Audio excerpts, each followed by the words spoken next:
soccer teams. And, before we get to the rain, we've got our Sounders here. So tough one.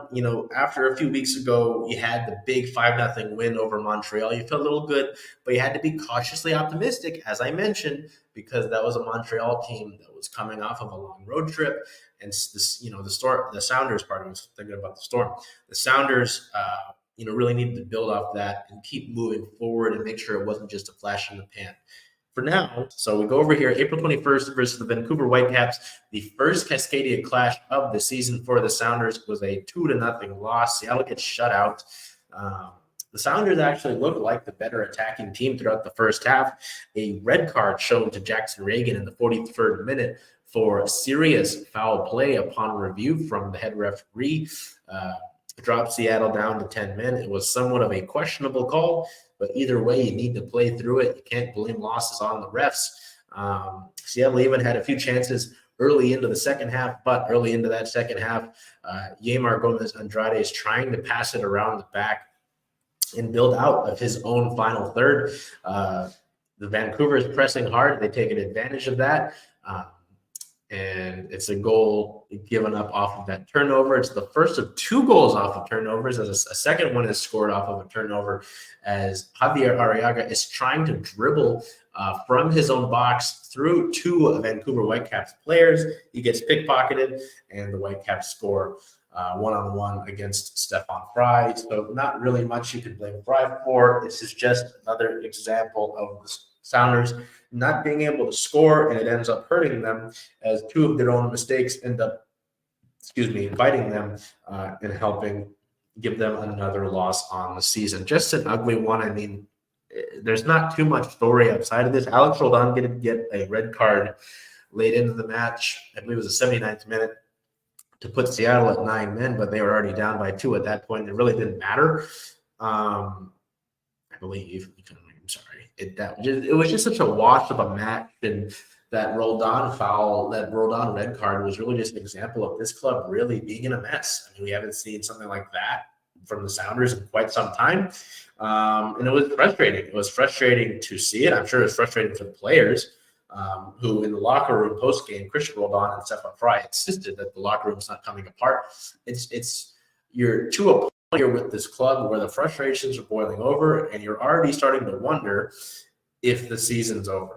And we're 8 matches in. You've been shut out in 4 of those 8 matches, and you're getting to better health here, even though there's an injury news piece that we need to talk about. It all feels like this goal to the match by Liz Wolter. Just you're looking at yourself fall apart and run into each other, and this is something that you can fix yourself, but it doesn't seem like, given the time that they've had to be able to do so, that they're going to be able to. So we'll get to that injury news. Here's your injury report. I mean, it's the same as last week. Reed Baker-Whiting, Pedro de La Vega, and Bradilio Rodriguez all out with hamstring injuries, but we got updates on every single one of them. On the 19th, we found out that de La Vega suffered a setback in his recovery. The Argentinian midfielder had been ramping up his training and was looking at a potential return to the field, actually. It would have been 7 weeks from the injury. His initial timeline that was announced was 6 to 8 weeks, so it would have been right in there. Was ramping things up, but he had to leave Wednesday's training session. Had been dealing with some pain, and now has a new injury with the same hamstring that he was dealing with, but it's a little bit lower down his leg. The club will not have a recovery timeline until next week, and it's the current week, so we'll find out just about any day now what the new timeline is, but it's frustrating. Another frustrating aspect of this match was in the post-game press conference. Head coach Brian Schmetzer, when talking about the struggles of this club in this season, said, well, we haven't had Pedro de La Vega in to really affect this team, so I can't give no, you can't say something like that, because other teams aren't going to say, oh, well, they don't have Pedro de La Vega, we can't really attack them as hard, we can't really give them that same amount of effort, we can't push as hard. That's just not how this works. You've got to be able to take accountability. You've got plenty of the talent and the veteran experience, the veteran leadership to say, hey, we are better than this, we need to be better, we need to hold ourselves accountable, and not rely on those who aren't currently available to help us. That comment was pretty remarkable to hear, and I was surprised, quite frankly. So, anyway, there are other injury updates. Reed Baker-Whiting remains on track to return to full training this upcoming week. The club had hoped to have him back sooner, but he was dealing with pneumonia this past week that limited him in training. And then Bradilio Rodriguez continues to train off to the side during these training sessions. He's been dealing with a hamstring injury since the preseason. There's been no clear timeline, though, given for his return. So not the best week for injury-related updates.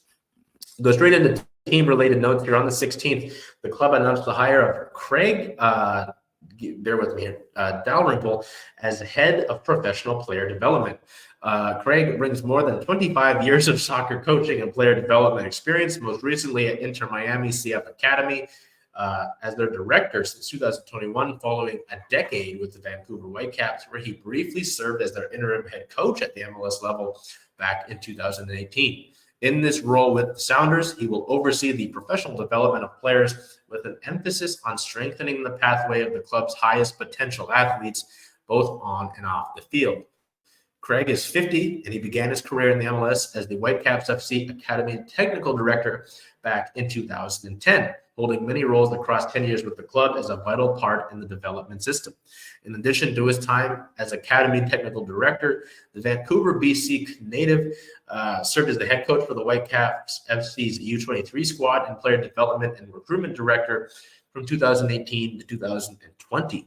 Following the dismissal of Carl Robinson, Dalrymple was named as the interim head coach for the Whitecaps FC's first team for the final 5 matches of the 2018 season, and the club would go 2 wins, 2 losses, and 1 draw, narrowly missing the postseason by just 2 points.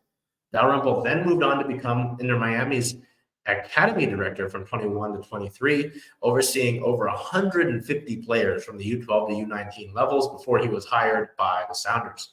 In his time with Miami and Vancouver, he helped elevate 25 homegrown players to the MLS level. Also, in team-related notes, on the 18th, we found out who the Sounders would be playing in the U.S. Open Cup this year. The club will face Louisville SC in the 2024 Lamar Hunt U.S. Open Cup round of 32 on May 8th. That will take place with the kickoff time of 7:30 p.m. Pacific at Starfire Sports Complex. A draw to determine the pairings of the round of 32 was held earlier today by U.S. Soccer. That was on the 18th. Seattle has won the domestic knockout tournament 4 times since joining MLS in 2009, winning in 2009, 2010, 2011, and 2014. Should the Rave Green be able to advance past Louisville, they would host the winner of North Carolina FC and Phoenix Rising FC in the round of 16. So there's not too much thought to leave with this Sounders segment. It's just continued frustration, with it seems like a lack of accountability when we're banking on the injured players to save the day one day when you're 8 matches in and you've had the opportunities, you just haven't been clean enough to finish them. And the mistakes that you've made have all been mental, really, and on your own. They're your fault. They're not anybody else's fault. It's not like you're getting outclassed per se, right? So it's just frustration. And truthfully, at this point, with the 2 soccer clubs, I've said this online. Of the 2 soccer clubs in the city at the professional level, I trust the Reign to dig themselves out of it, just more than the Sounders do. So we'll see. Their next contest is on April 27th at DC United as the Sounders sit at a 1-win, 4-loss, 3-draw record. The Sounders have 6 points on the season. They sit at 26 overall in all of MLS and 12th in the Western Conference standings. That match against DC United on April 27th at Audi Field has a kickoff time of 4:30 p.m. Pacific. Hey, Charles. Hey, Jen. Hey. So where are you going to watch all of the Sounder away games this year? Away games for the Sounders. Since Rough and Tumble is the home of Circling Seattle Sports, I was thinking of coming here if that's okay with you. I think that's a great idea. Go Sounders. Hope we see y'all here.